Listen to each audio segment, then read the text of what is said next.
Hi மக்களே, எல்லோரும் எப்படி இருக்கீங்க? நான் ரொம்ப சூப்பராக இருக்கேன். அண்ட் எல்லாருக்குமே ஹாப்பி ஈஸ்டர்.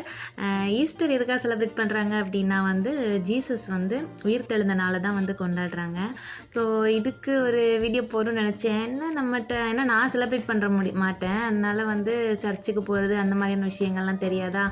அப்போ தான் எனக்கு ஐடியா கிடச்சிது. இது என்னென்னா அந்த ஸ்டோன் அந்தமானில் எனக்கு கிடச்சிது. கஸ்டமில் மாட்டி மறுபடியும் என் கை கிடச்சிது. பார்க்கும்போதே சிலுவை மாதிரி இருக்கே அப்படிங்கிற இதில் தான் எடுத்தேன். அப்புறமா ஏரோப்ளேன் மாதிரியும் கொஞ்சம் இமேஜின் பண்ணிக்கிட்டேன்.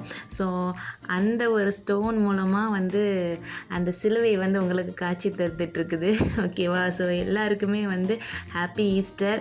அதாவது நம்ம எதுவுமே இல்லைன்னு இந்த உலகத்தில் நினைக்கக்கூடாது. அது கண்டிப்பாக உயிர் தெழுந்து வரும். இதுதான் ஒரு தாத்பரியம் நான் நினைக்கிறேன். இது சரின்னு தோணுச்சுன்னா கமெண்டில் எஸ்ன்னு கொடுங்க. எல்லாருக்குமே once again happy new year. And என்னோடய வீடியோஸ் பிடிச்சிருந்து அப்படின்னா கண்டிப்பாக சப்ஸ்கிரைப் பண்ணி வச்சுக்கோங்க. லைக் பண்ணுங்கள், கமெண்ட் பண்ணுங்கள். கண்டிப்பாக உங்கள் ஃப்ரெண்ட்ஸ் ரிலேட்டிவ்ஸ்க்கெலாம் ஷேர் பண்ணுங்கள். சரியா?